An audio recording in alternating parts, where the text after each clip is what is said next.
Our journey begins right after Babel and the call of Abraham, a monumental moment that not only sets the stage for the entire Old Testament, but also initiates a grand cosmic narrative that stretches across the sands of time. In the aftermath of the Great Flood, the world was a tumultuous place. Humanity was spread far and wide. And from this chaos, a glimmer of hope began to shine. It was the promise of a covenant, a solemn pact formed between Almighty and Abraham. This covenant was not a mere handshake or a verbal agreement. It encapsulated the dawn of a divine narrative, a cosmic drama that was destined to span centuries, touching the lives of countless generations.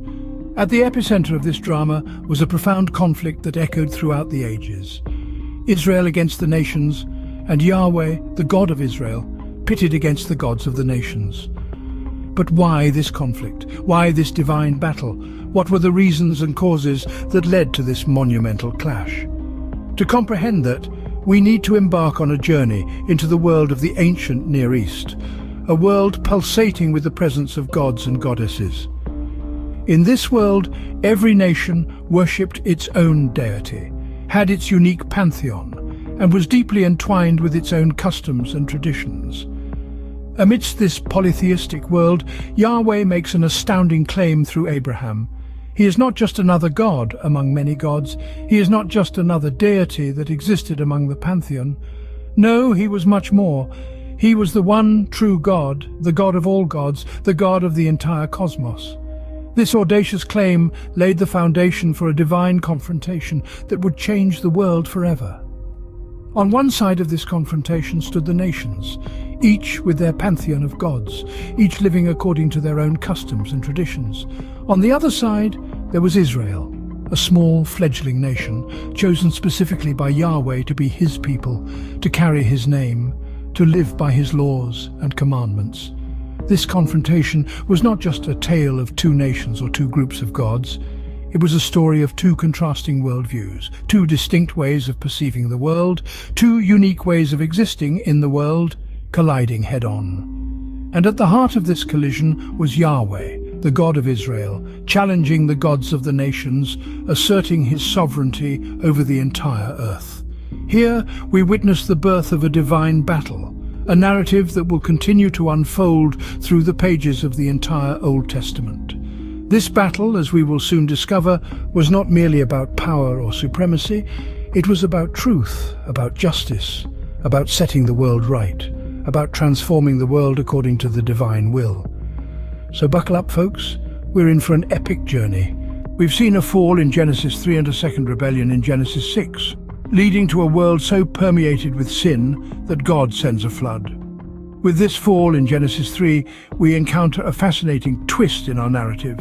The serpent, a symbol of cunning and deceit, tempts Eve and through her Adam to eat from the tree of knowledge, a direct violation of God's command. This act of disobedience, this fall from grace, sets in motion a chain of events that will shape the rest of the biblical narrative. As if one rebellion wasn't enough, we see a second one in Genesis 6. Here, the sons of God intermingle with the daughters of men, producing a race of giants known as the Nephilim. This act of rebellion, this mingling of the divine and the mortal, causes such an upheaval that God decides to cleanse the earth through a flood. It's a sobering thought, isn't it? The world, once a paradise, is now so steeped in sin and rebellion that the only solution is a reset. But God, in his infinite mercy, provides a lifeline. Noah, a righteous man in God's eyes, is chosen to build an ark, a vessel that will carry the seeds of a new beginning. The flood comes, wiping out all life on earth, but Noah, his family, and the animals aboard the ark survive. It's a story of judgment, yes, but it's also a story of grace and redemption. Post-flood, there's a sense of déjà vu as God repeats the Edenic mandate to Noah and his sons. They are to be fruitful, to multiply, and to fill the earth. It's as if God is hitting the reset button, giving humanity a second chance. This moment signifies a fresh start, a new opportunity to live in obedience to God. But as we'll soon discover, this fresh start will also come with its own set of challenges and rebellions as the biblical narrative continues to unfold. Despite God's mandate, humanity congregates at Babel, This moment, akin to the Romans 1 event of the Old Testament, sees God giving humanity up to their sin.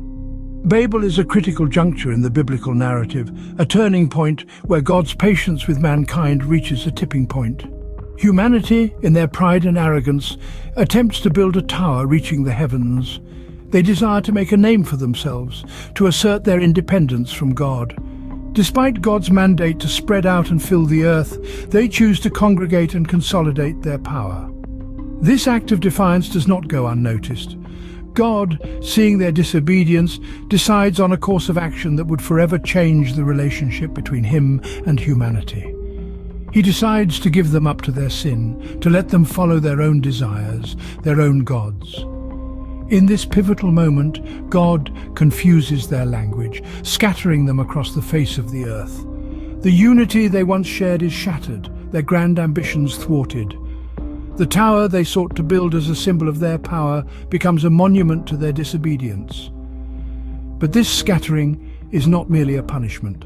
It's God's way of fulfilling his mandate, forcing humanity to spread out across the earth.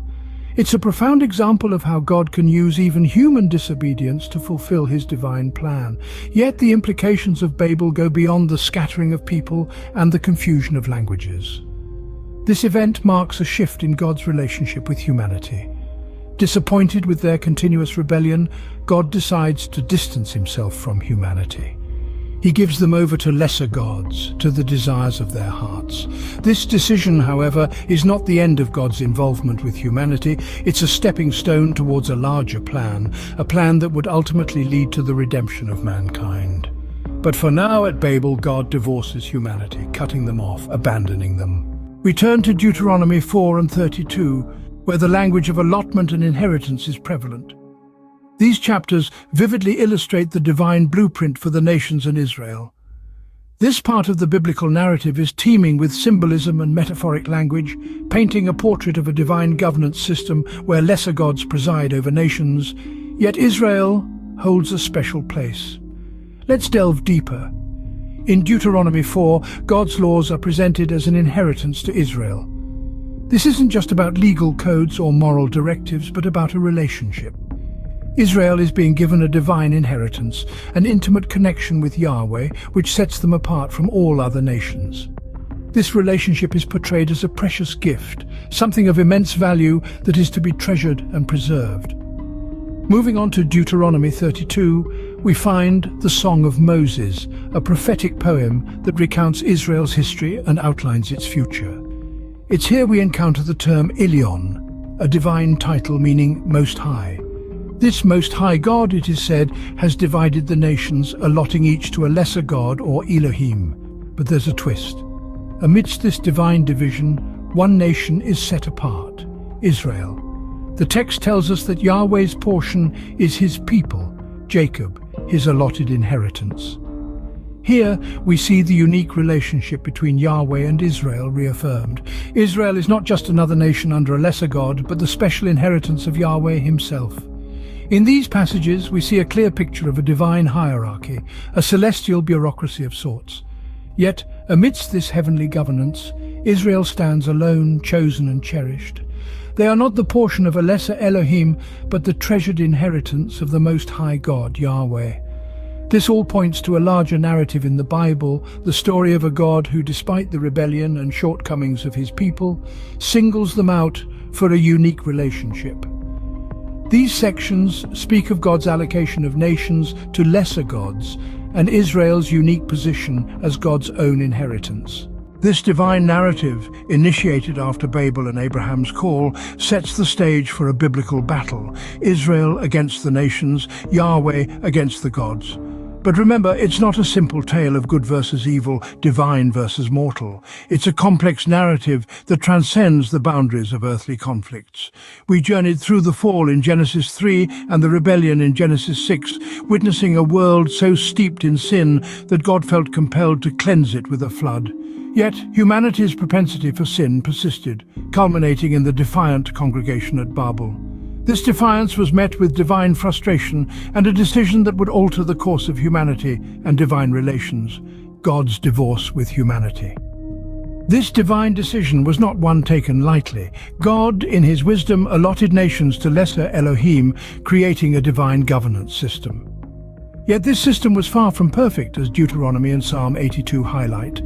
The lesser gods failed in their duties, leading to corruption and injustice. But amidst this divine chaos, God's plan remained steadfast. Israel, his chosen inheritance, was to be a conduit of blessing. This divine narrative is as much about humanity's struggle with sin as it is about divine governance.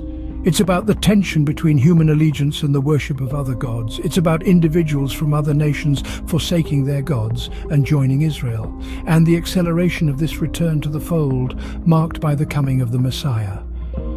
This biblical battle is not a one-off event. It's a continuous struggle, a dance between divine and mortal, sin and redemption, rebellion and allegiance. The battle rages on, but God's ultimate plan remains, to bring the nations back into the fold, to reconcile humanity with the divine. It's a tale of divine governance, human rebellion, and God's ultimate plan for reconciliation. That's all for today, Bible enthusiasts. Stay tuned for more enlightening episodes.